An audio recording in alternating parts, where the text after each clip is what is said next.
वंदे मातरम। विद्यार्थी भाई और बहनों, आइए हम सब फिर से मिल रहे हैं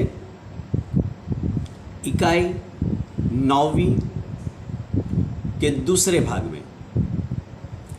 हमारे देश की संस्कृति, हमारे देश की धरोहर से जुड़ी हुई बात और ममता के पात्र के जरिए जो बात हम समझ रहे हैं, उसमें हम दूसरे भाग में फिर से मिल रहे हैं।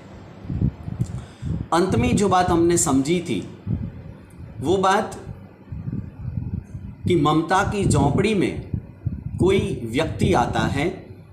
उस समय ममता कपाट यानी कि दरवाज़ा बंद करना चाहती है, लेकिन वो आने वाला व्यक्ति आश्रय चाहता है, आसरा चाहता है। इसलिए वो कहता है कि मुझे यहाँ आश्रय चाहिए थोड़े समय के लिए। ममता उसका परिचय पूछती है कि तुम कौन हो। यहाँ तक हम पहुँचे थे, वहाँ से हम आगे चलते हैं। तो आने वाला व्यक्ति बताता है कि मैं मुगल हूँ। मुगल का मतलब होता है मुसलमानों के 4 प्रधान जो वर्ग है, मुसलमानों के 4 जो मुख्य वर्ग है, उनमें से एक जो मध्य एशिया के तातार नामक देश का निवासी है। मध्य एशिया में तातार नामक देश का जो निवासी है वो मुगल कहलाए सब। तो 4 जाति है मुसलमानों में, उसकी 4 मुख्य जाति में से एक। तो मैं मुगल हूँ। और चौसा युद्ध में शेर शाह से विपन्न होकर के वो कहता है कि मैं चौसा युद्ध कर रहा था और उसमें शेर शाह से विपन्न शब्द दिया है। विपन्न मतलब संकटग्रस्त।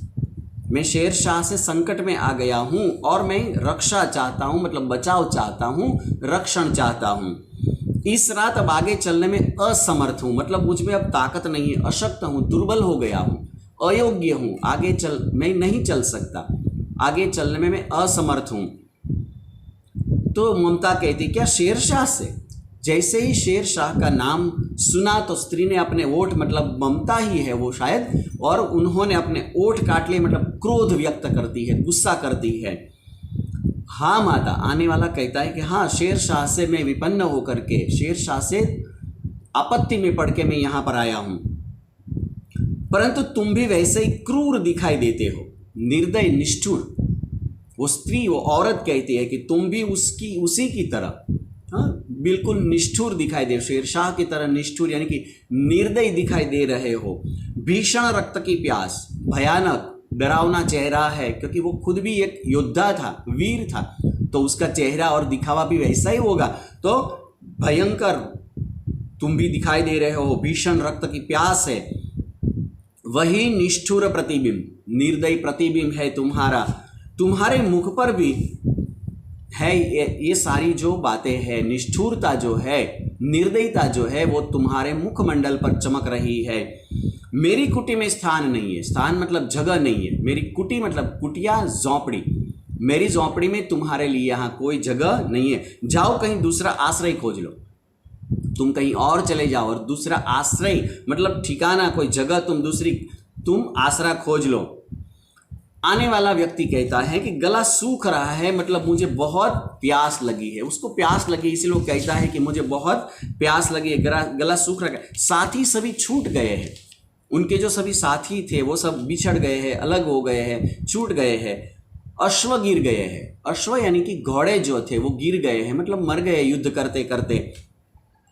इतना थका हूँ, इतना थका, मतलब अभी वो बोलते हुए जा रहा है लेकिन बोलने की ताकत भी उसमें ज़्यादा नहीं है। शायद इसीलिए अधूरा छोड़ दिया कि वो पूरा बोल भी नहीं पाता है। कहते कहते वह व्यक्ति दम से नीचे बैठ जाता है, वो नीचे गिर पड़ता है, क्योंकि बिल्कुल अशक्त हो गया है वो। उसके सामने पूरा ब्रह्मांड घूमने लगता है। ब्रह्मांड घूमना मतलब यहाँ चक्कर आना, ज़्यादा चक्कर आने लगते हैं उसको अशक्ति की वजह से। हाँ, अशक्त हो गया है, इसकी वजह से वो सारा ब्रह्मांड घूमने लगता है। स्त्री ने सोचा, औरत सोचती है वो, कि यह विपत्ति कहाँ से आई। विपत्ति मतलब ये संकट। औरत तो इसको संकट समझती है कि ये संकट कहाँ से आया यहाँ पर, मैं तो आराम से यहाँ रह रही हूँ और इसमें ये संकट कहाँ से आया। उसने जल दिया, फिर भी वो जल देती है। जल मतलब वो पानी देती है, थोड़ी सी दया शायद उसमें आती है तो वो जल देती है, पानी देती है। मुगल के प्राणों की रक्षा हुई और इस प्रकार से मुगल के प्राणों की रक्षा, वो जो आने वाला मुगल था उसके प्राणों की रक्षा होती है, क्योंकि उसको पानी थोड़ा सा मिल गया है। वह सोचने लगी कि ये दया के पात्र नहीं है। पानी देने के बाद भी वो औरत सोचती है कि ये लोग दया के पात्र नहीं है, मतलब इस पर दया नहीं दिखानी चाहिए। मेरे पिता का वध करने वाले, वो ऐसा समझती है कि मेरे पिता का वध जिन्होंने किया शायद ये लोग वही है, तो मेरे पिता का वध करने वाला ये आतताई है। आतताई मतलब अत्याचारी या तो दुष्ट है, ये भी दुष्ट है, अत्याचारी है ये। ध्रुणा से उसका मन विरक्त हो जाता है। ध्रुणा मतलब नफरत, नफरत से उसका मन खिन्न हो जाता है, दुखी हो जाता है, नफरत एक प्रकार से हो जाती है। फिर स्वस्थ होकर के मुगल कहता है, माता तो मैं फिर यहाँ से चला जाऊँ? वो पूछता है। पानी पीने के बाद थोड़ी ताकत उनमें आई होगी तो वो कहता है कि मैं कब अब यहाँ से चला जाऊँ। स्त्री विचार कर रही है, वो सोच रही थी कि मैं तो ब्राह्मणी हूँ, यानी कि मैं तो ब्राह्मण की स्त्री हूँ, मुझे तो अपना धर्म निभाना है। वो अपने धर्म को याद करती है कि मेरा धर्म क्या है, अतिथि देव के सत्कार। अतिथि देव यानी कि अतिथि जो है, मेहमान जो है, वो भगवान के स्वरूप होता है, तो मुझे तो उसका सम्मान करना है, उसका स्वागत करना है। अतिथि देव के सत्कार का पालन करना चाहिए। आने वाला कोई भी अतिथि हो उसको भगवान समझकर मैं उसकी सेवा करूं, यही मेरा धर्म है। परंतु यहाँ नहीं, वो सोचने लग, अपने आप सोचती है कि यहाँ वो धर्म मुझे नहीं करना है। ये सब दया के पात्र नहीं है, यह सब तो निर्दयी है, परंतु यह दया तो नहीं है। खुद ये सोच रही है कि ये दया तो मैं नहीं कर रही हूँ, अपना कर्तव्य निभा रही हूँ, मतलब अपना धर्म निभा रही हूँ, जो उचित है, जो ठीक है वो मैं कर रही हूँ, मुझे तो मेरा कर्तव्य करना है। तब मुगल अपनी तलवार टेक करके उठ खड़ा होता है, अपने आप तलवार को टेक करके। उसी समय ममता, ये औरत जो है वो ममता ही है, वो कहती है, क्या आश्चर्य है कि तुम भी छल न करो। क्या विस्मय है, अचंबा है कि तुम भी मेरे साथ ऐसा छल, यानी कि तुम भी मेरे साथ ऐसा धोखा ना करो, कपट ना करो। जैसा शेर शाह ने किया है वैसा तुम धोखा मेरे साथ ना करो। इसकी क्या साबिती है? छल नहीं, यानी कि धोखा कभी नहीं। तब नहीं स्त्री, जाता हूं, मैं तैमूर का वंशधर हूं। और तैमूर का वंशधर बताता है, आने वाला जो मुगल है वो कहता है कि मैं तो तैमूर का वंशधर हूं। तैमूर जो है वो 1336 की बात है, ईस्वी सन 1336 में उनका जन्म हुआ था और तुर्की से चलकर के वो हिंदुस्तान आया था। उसकी कहानी तो बड़ी लंबी है, इतिहास के अंदर है, लेकिन यहाँ खाली समझने के लिए वो तैमूर जो था वो 1336 में जन्मा और तुर्की से चलते हुए वो हिंदुस्तान आया था। तो उसका मैं वंशधर हूँ, यानी कि संतति हूँ, उसका मैं संतान हूँ। स्त्री से वो छल करेगा, जाता हूँ, भाग्य का खेल है, यानी कि प्रारब्ध, शुभाशुभ, नसीब का खेल है, नसीब में होगा जो देखा जाएगा। ममता कहते हैं कि यहाँ कौन दुर्ग है? दुर्ग मतलब महल, यहाँ तो कोई महल तो है ही नहीं, सामान्य झोंपड़ी है। मेरे पास तो कुछ ये कुटी है, इसमें कुछ है भी नहीं, जो चाहे ले लो। अगर तुम मेरे साथ छल करते हो तो भी तुम्हें जो चाहे वो ले लो, मुझे तो अपना कर्तव्य निभाना है, मेरा फर्ज जो है, मेरा जो धर्म है वो मुझे निभाना है, वो पड़ेगा। जाओ भीतर, भीतर मतलब अंदर, झोंपड़ी के अंदर चले जाओ तुम। थके हुए पथिक, पथिक मतलब यात्री, वो थका हुआ था इसलिए वो ममता उसे कहती है कि हे थके हुए यात्री, तुम अंदर जाके विश्राम करो, आराम करो। तुम चाहे कोई भी हो, उससे मुझे कोई लेना देना नहीं है, मैं तुम्हें आश्रय देती हूँ, मैं तुम्हें आसरा देती हूँ, यहाँ पर आश्रय, थोड़े समय के लिए रहने के लिए ठिकाना देती हूँ। सब अपना धर्म छोड़ दे तो क्या मैं भी छोड़ दूँ? ममता अपने आप सोचती है कि हर एक व्यक्ति अपना धर्म छोड़ दे, मानवता का धर्म है, अतिथि देव के सत्कार का जो धर्म है, अपना जो कर्तव्य है वो सब लोग छोड़ दे, तो क्या मैं भी ये छोड़ दूँ? मुगल ने चंद्रमा के मंद प्रकाश में, चंद्रमा यानी कि चांद, मंद धीमा प्रकाश जो है, रोशनी है, उसमें वह महिमामय मुखमंडल देखा है। मुखमंडल मतलब चेहरा और महिमामय मतलब प्रभावशाली। वो औरत का चेहरा प्रभावशाली दिख रहा है, वो चंद्रमा के धीमे प्रकाश में वो दिखाई दे रहा है। उसने मन ही मन नमस्कार किया है, क्योंकि उस औरत ने यहाँ पर आश्रय दिया है, तो मन ही मन उसे प्रणाम करता है। वो ममता पास की टूटी हुई दीवारों में चली जाती है, और ममता जो है वो पास नज़दीक में टूटी हुई जो दीवारें हैं वहाँ पर चली जाती है, और भीतर अंदर थके हुए पथिक ने झोंपड़ी में विश्राम किया है। जो थका हुआ पथिक है वो अंदर विश्राम करता है, आराम करता है। इसके बाद प्रभात में सुबह की बात है, सुबह में वातावरण में प्रभात में खंडहर की बात है। जो टूटे फूटे अवशेष है उस खंडहर की संधि में, खंडहर की जो संधि है, घास फूस झाड़ी और टूटी हुई दीवारें सब है, उससे ममता ने देखा। वहां से ममता देख रही है कि सैकड़ों असंख्य जो अश्वारोही है, यानी कि घुड़सवार जो है उसकी बात है। एक प्रकार की जो संधि वहां सुराख थी, एक प्रकार से उसमें छिप करके वो देखती है, तो सैकड़ों अश्वारोही घुड़सवार उसको वहां नजर आते हैं। उस प्रांत, उस विस्तार में, उस प्रदेश में घूम रहे हैं, और खुद ममता अपनी मूर्खता पर स्वयं को कोसने लगती है, अपने आप को अभिशाप देने लगती है, अपने आप को गाली देने लगती है कि मैंने ये क्या किया, इसको क्यों आश्रय दिया है।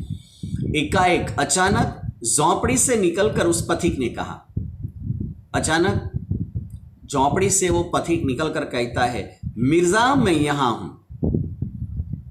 वो आवाज सुनकर के, अश्वारोहियों की आवाज सुनकर वो तुरंत बाहर आता है और कहता है कि मिर्जा जो उसका साथी है, उसका नाम है, आने वाला जो मुगल था उसका साथी का नाम मिर्जा था, तो उसको कहता है कि मैं यहां पर हूं। शब्द सुनते ही प्रसन्नता की चित्कार, प्रसन्नता यानी कि हर्ष, आनंद की चित्कार यानी कि ध्वनि, प्रसन्नता भरी आवाज उस प्रांत में, उस प्रदेश में गूंजने उठने लगती है। ममता अधिक भयभीत हो उठी। ममता को ज्यादा डर बैठ गया कि शायद ये लोग मुझे रात को खोज रहे थे तो अभी भी खोज रहे हैं, यही व्यक्ति शायद होंगे। इस प्रकार से ममता डर जाती है। पथिक कहती है कि वह स्त्री कहाँ है। वो आने वाला जो पथिक था, रात में आया था मुगल, वो मिर्जा को कहता है कि वो औरत कहाँ है, उसे खोज निकालो, उसके खोजने का आदेश देता है। ममता छिपने के लिए अधिक सचेष्ट हो जाती है, ज्यादा सावधान हो जाती है वो कि ये लोग मुझे खोजे, इससे पहले ही मैं सचेत हो जाऊं, तो सचेष्ट हो जाती है। वह मृगदाव में चली जाती है। मृगदाव मतलब शिकारियों से बचने के लिए मृगों के छिपने की जगह, छिपने का जो वन होता है, शिकारियों से बचने के लिए जो मृग जहाँ छिप जाते हैं वो जगह, वो स्थान, वहां पर मृगदाव में वो चली जाती है। दिन भर उसमें से वो निकलती नहीं है। संध्या, शाम का समय हो जाता है, वे लोग सब वापस जाने लगते हैं। और ममता ने ये सब सुना कि पथिक घोड़े पर सवार होते हुए कह रहा था, वो पथिक जो यात्री था, वो जो मार्ग पर चलने वाला था, वो यात्री, वो मुगल अपने साथी को कह रहा था कि मिर्जा, उस स्त्री को मैं कुछ दे न सका, उस औरत को, उस स्त्री को मैं कुछ भी दे न सका, उसका घर बनवा देना, क्योंकि मैंने यहाँ आराम किया था, विश्राम किया था, मेरे प्राणों की रक्षा हुई है, इसलिए उस औरत को एक घर बनवा देना। मैंने विपत्ति में यहाँ, विपत्ति यानी कि विपदा, संकट, मैंने संकट में, विपदा में यहाँ विश्राम पाया था, मैंने आराम पाया था, यहाँ मुझे आराम मिला था, मेरे प्राणों की रक्षा हुई थी, इसीलिए उसको यहाँ घर बनवा देना। यह स्थान भूलना मत।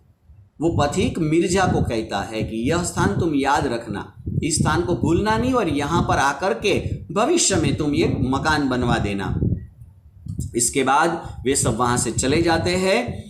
अब थोड़े समय के बाद की बात अब यहाँ पर बताई है कि चौसा के मुगल और पठान युद्ध को, चौसा का जो ये युद्ध हुआ था वो मुगल और पठानों के बीच में, शेरशाह पठान था, तो उसके बीच में यहाँ पर जो युद्ध हुआ था उसको बहुत सारे दिन बीत जाते हैं। ममता अब 70 वर्ष की वृद्धा है, यानी कि ममता की उम्र हो चुकी है, बुढ़िया बन गई है और 70 साल की उम्र में वो पहुंच गई है। एक दिन वह अपनी झोंपड़ी में पड़ी थी, और ऐसी स्थिति में, वृद्धावस्था की स्थिति में ममता एक दिन अपनी झोंपड़ी में वहां पर पड़ी हुई है। शीतकाल का प्रभाव था। शीतकाल यानी कि हिम ऋतु की बात है। शीतकाल मतलब हिम ऋतु में उसका प्रताप था, उसका महिमा था, प्रभाव था उसका, यानी कि तेज हिम बरस रही थी, उस समय की बात है। उसका जीर्ण कंकाल, जीर्ण मतलब जो जर्जर हो चुका है, वृद्ध हो चुका है, ऐसा कंकाल यानी कि शरीर का ढांचा, अपने शरीर का जो ढांचा होता है वो हड्डियों से बना हुआ है, कंकाल से बना, तो ये कंकाल कहा जाता है इसको। तो उसका जीर्ण कंकाल खांसी से गूंज रहा था, उसे खांसी आ रही थी तो खांसी से गूंज रहा था। ममता की सेवा के लिए गांव की 2-3 स्त्रियां घेर कर बैठी थी। ममता की सेवा करने के लिए गांव की कुछ स्त्रियां, 2-3 स्त्रियां जो है, औरतें हैं, वो वहां पर उसकी सेवा करने के लिए आई हुई है, बैठी हुई है, क्योंकि ममता आजीवन सबके सुख दुख की सहभागिनी रही थी। यहां पर वृद्धावस्था में ममता है, उसकी सेवा गांव की 2-3 औरतें क्यों कर रही है, उसका जवाब हमें स्पष्ट होता है। उसका जवाब हमें यहां पर मिलता है कि आज तक गांव वालों के सुख और दुख दोनों में ममता सबकी मदद कर रही है, ममता सबको मदद करती है, और इसीलिए आज गांव की कुछ औरतें भी ममता की सेवा कर रही है। ममता ने जल पीना चाहा, ममता पानी पीना चाहती है, जल पीना चाहती है।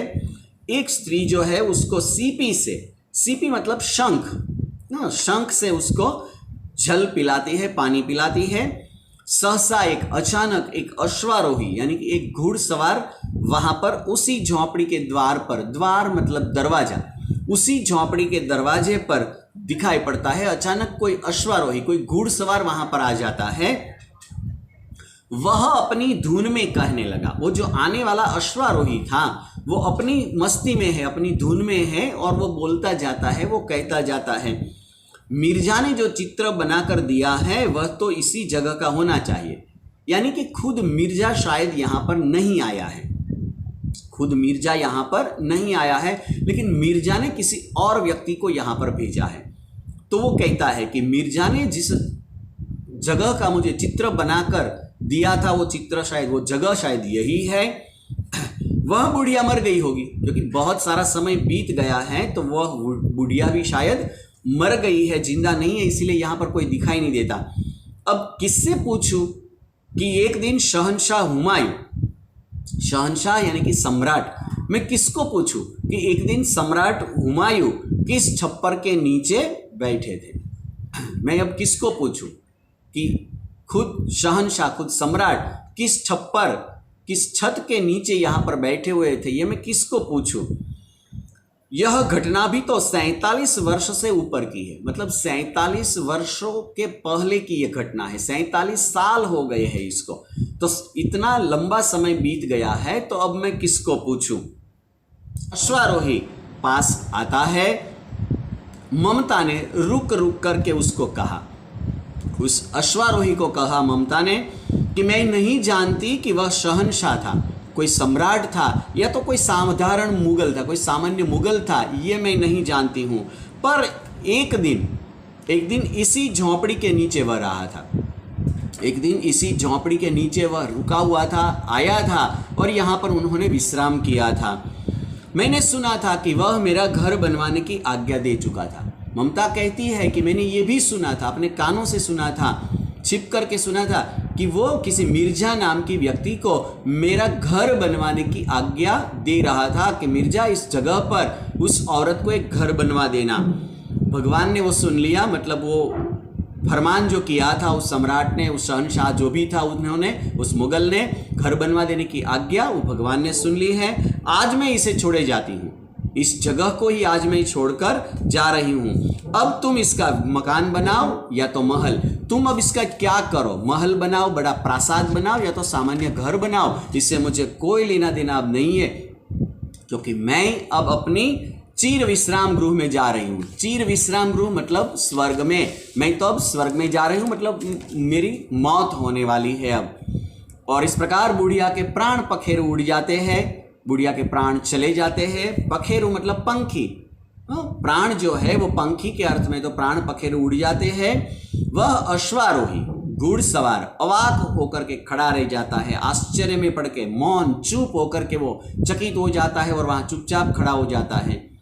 फिर वहां एक अष्टकोणीय मंदिर बनाया गया। अष्टकोण यानी कि 8 कोने का क्षेत्र होता है ऐसा मंदिर, 8 कोने का क्षेत्र ऐसा अष्टकोण मंदिर बनाया गया और उस पर एक शिलालेख लगाया गया है, यानी कि पत्थर पर लिखा या तो खुदा हुआ प्राचीन लेख, पत्थर पर खुदाई करके जो लेख लिखा जाता है उसको, वो प्राचीन लेख जो होता है वो शिलालेख, शिला मतलब पत्थर, तो ऐसा शिलालेख वहां पर लगाया गया है।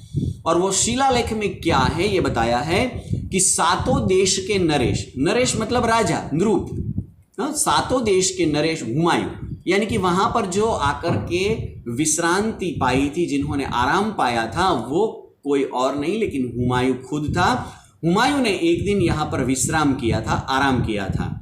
उनके पुत्र अकबर की बात है, तो अकबर ने, हुमायूं का बेटा अकबर ने उनकी स्मृति में, अकबर ने अपने पिता की स्मृति मतलब याद में यह विशाल बहुत बड़ा गगनचुंबी, गगन तक छू जाए, गगन तक पहुंच जाए इतनी ऊंचाई वाला एक मंदिर बनवाया है, पर उसमें ममता का कहीं नाम न था। अकबर से ये शायद गलती हो गई है, या तो अकबर ने यह काम गलत किया है। अपने पिता की स्मृति में उन्होंने जो बनाया मंदिर, अष्टकोण मंदिर, वो बराबर है, वो काम अच्छा भी है कि अपने पिता की स्मृति में वो कुछ बनाए, लेकिन ममता का जिक्र उसमें नहीं है, ममता का नाम उसमें नहीं है। वास्तव में उनके पिता, अकबर के पिता हुमायूं की रक्षा ममता की वजह से ही हुई थी, तो ममता का नाम होना चाहिए, लेकिन ममता का नाम उसमें कहीं भी नहीं था। फिर भी ममता ने जो किया काम वो अपनी भारतीय संस्कृति के अनुसार किया। अतिथि देवो भव को मान करके उन्होंने सत्कार किया, उनके प्राणों की रक्षा की और हुमायूं के प्राणों की रक्षा भी हुई थी। इस प्रकार से अपनी भारतीय संस्कृति से जुड़ा हुआ इतिहास यहाँ पर बताया गया है। थोड़ी सी बात ममता के जरिए, ममता के चरित्र के जरिए हमें बतानी चाहिए, इससे हमें अपनी भारतीय संस्कृति का परिचय भी मिलता है। यहाँ पर इस ममता इकाई को हम समाप्त करते हैं, फिर से हम मिलेंगे, तब तक के लिए आप सबको अलविदा, वंदे मातरम।